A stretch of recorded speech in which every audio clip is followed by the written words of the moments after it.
So hey there, I'm Alicia, and today you'll be learning with me really. All the World's a Stage by William Shakespeare. It's taken from As You Like It. It's a play written by again Shakespeare, which is I think it's about a, a bunch of characters who fall in love. It's sort of like a love, like, and it's also gender bending, and it doesn't really matter. You can take the poem as a standalone piece anyway. So let's start by reading the poem, just plain reading of the poem. So it starts like this: all the world's a play, and all the men and women merely players. They have their exits and their entrances, and one man in his time plays many parts, his acts being 7 ages. At first, the infant mewling and puking in the nurse's arms, and then the whining schoolboy with his satchel and shining morning face,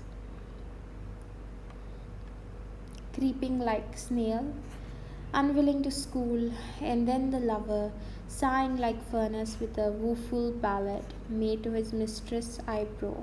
Then a soldier, full of strange oaths and bearded like the bard, jealous in honour, sudden and quick in quarrel, seeking the bubbled reputation even in the cannon's mouth.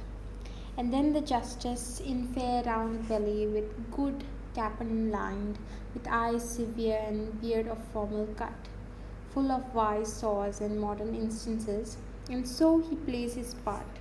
The sixth age shifts into the lean and slippered pantaloon, with spectacles on nose and pouch on side, his youthful hose well saved a world too wide, for his shrunk shank and his big manly voice, turning again towards childish treble, pipes and whistles in his sound, last scene of all that ends this strange eventful history, his second childishness and mere oblivion.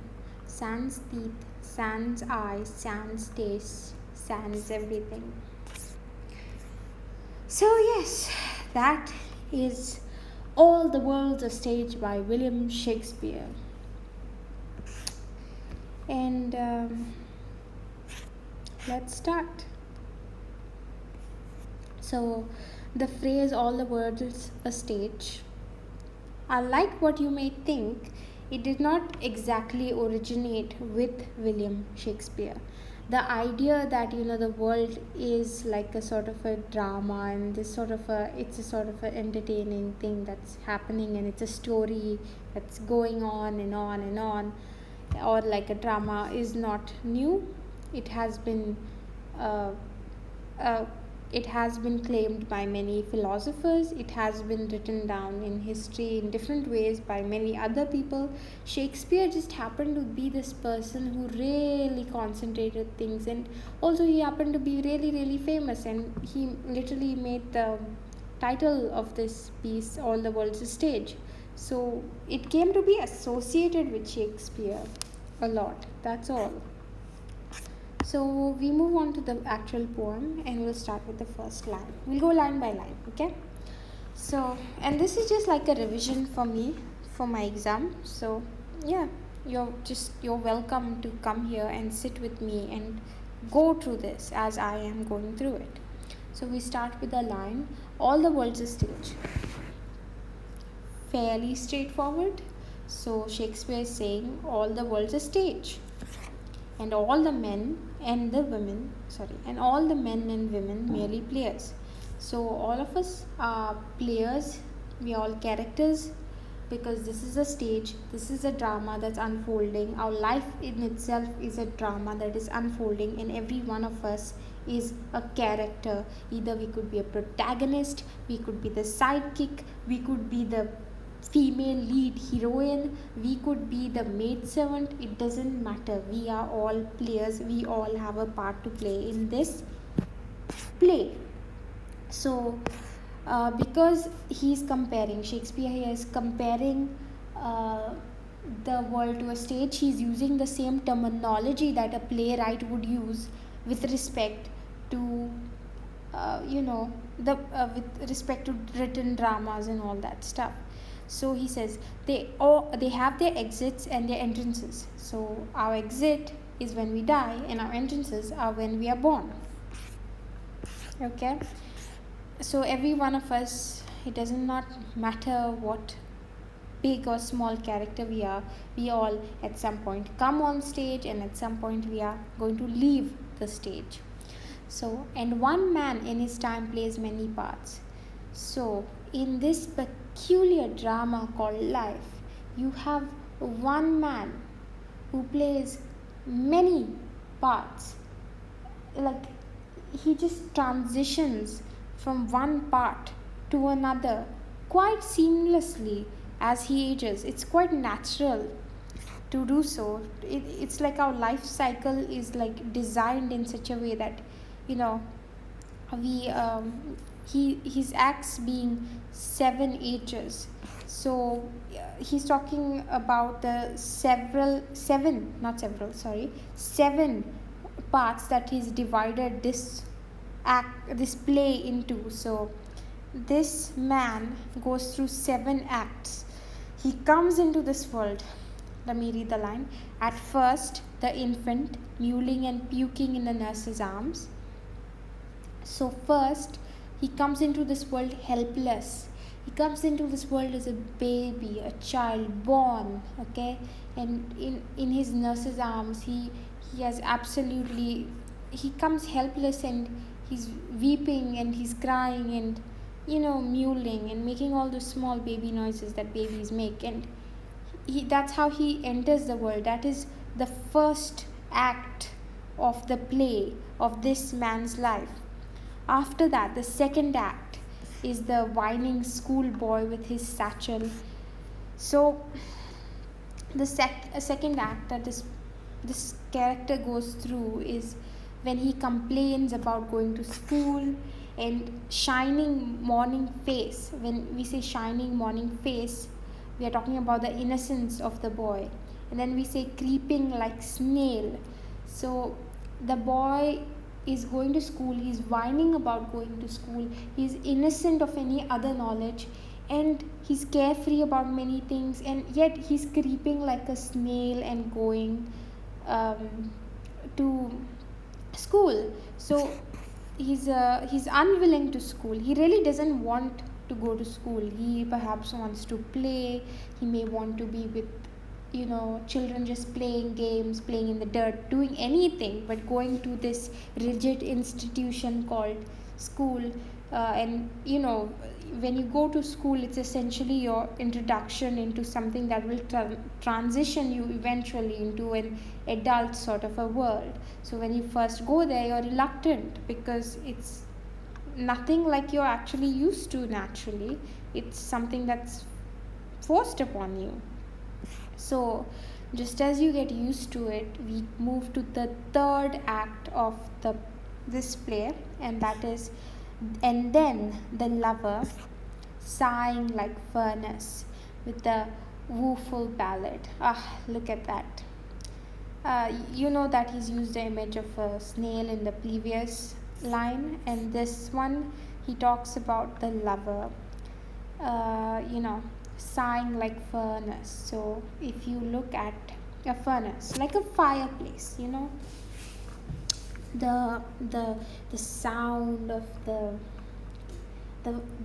burning embers, the wood burning, the sizzling sound, the heat that you gather from that, this is what he compares that love to.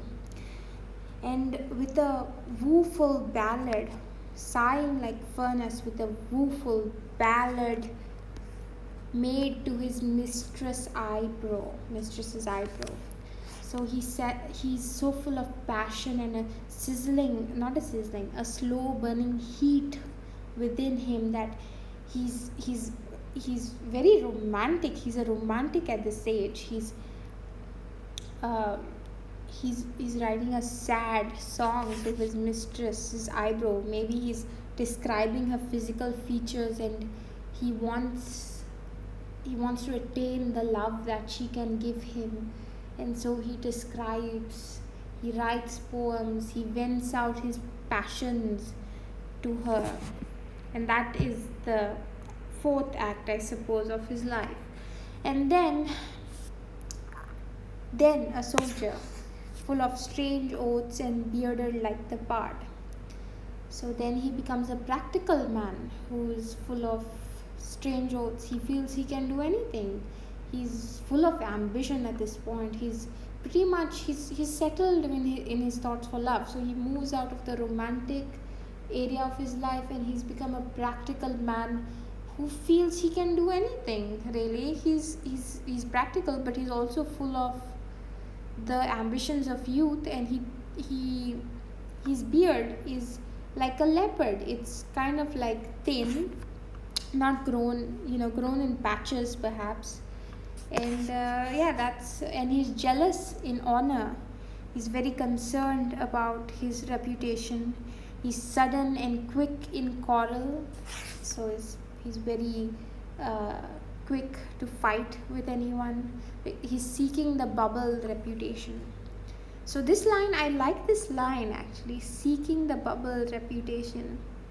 At first I was confused when its meaning, but then I was made to understand from my teacher that it means that when we seek out something, like we seek out fame or any sort of validation to our existence, we sort of may get a bit obsessed with it, and a bit like you see anyone who's a bit extreme, or anyone who you may devote your life to something that to you it may seem like it's great, but on the whole scale of things, if you keep into account every single thing on earth, in the grand scheme of things, it may be a very small, really tiny thing. And I'm not trying to say this to undermine anyone's achievements in life.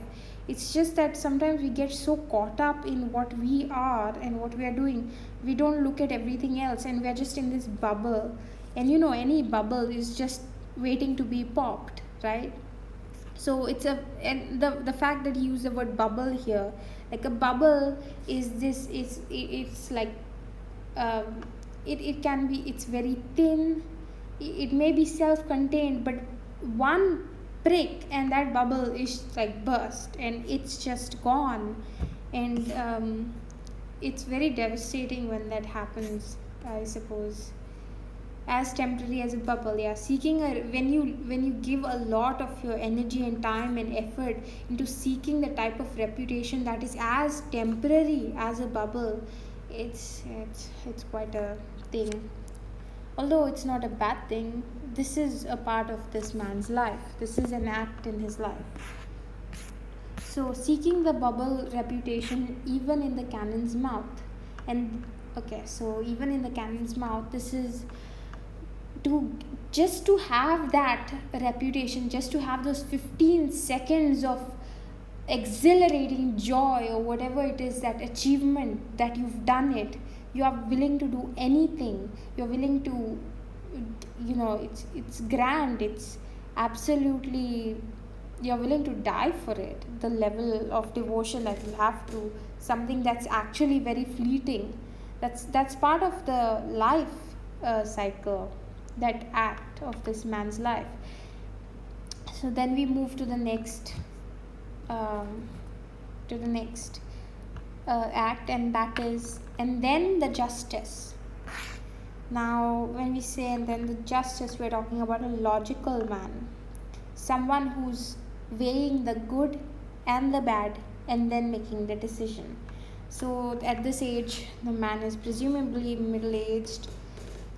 He's not doing extravagant things anymore. He's very fat, because the next line says in fair round belly with good capon lined.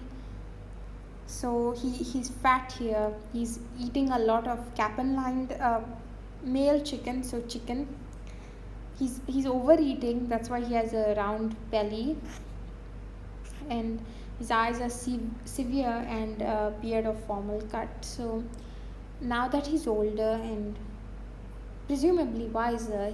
His eyes have perhaps wrinkles around them. They look severe. They look like harsh. They look like he's seen stuff, and he has. Of course, he's lived. And his beard is of formal cut. He looks trim and neat.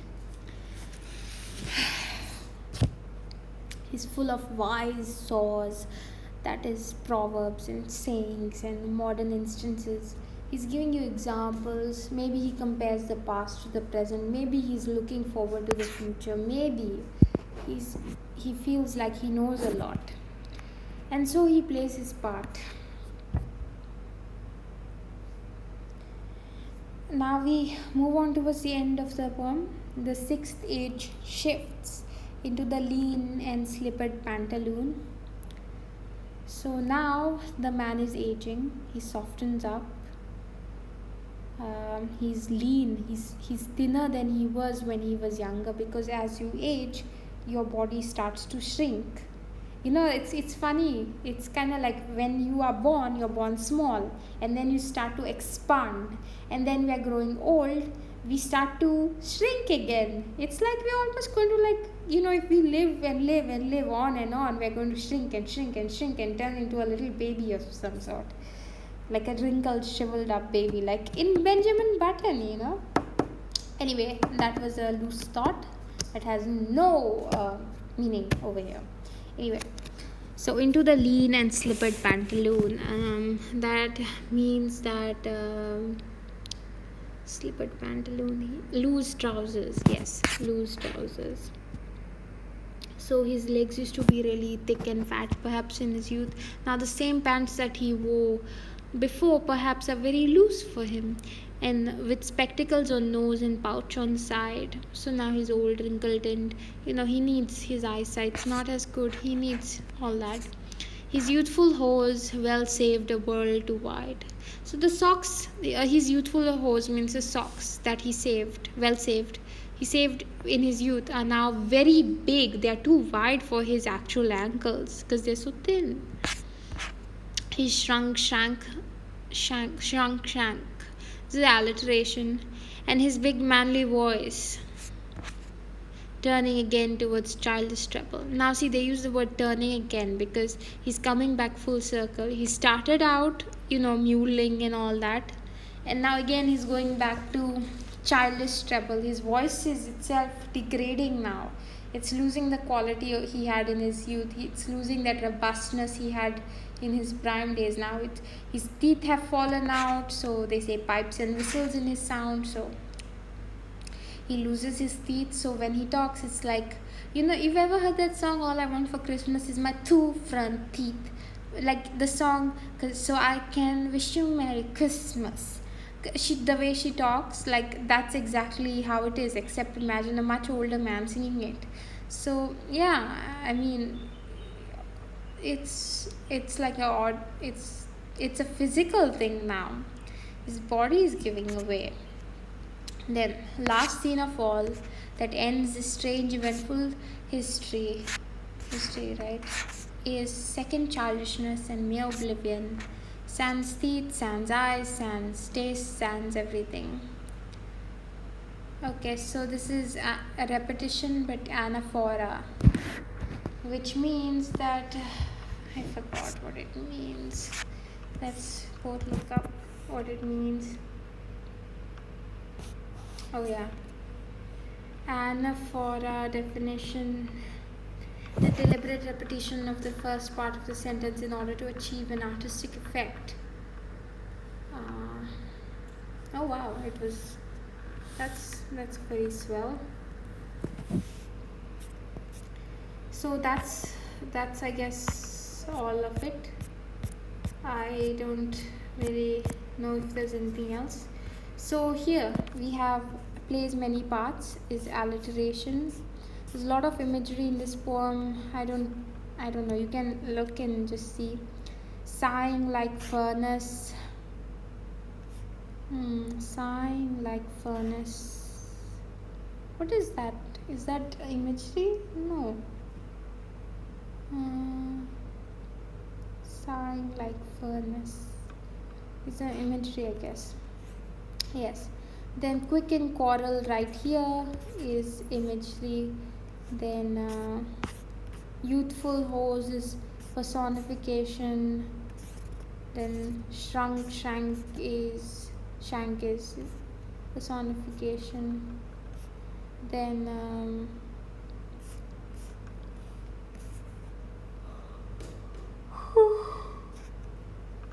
there's a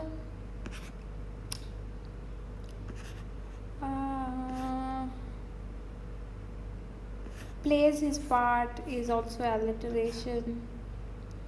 World to wide is also alliteration.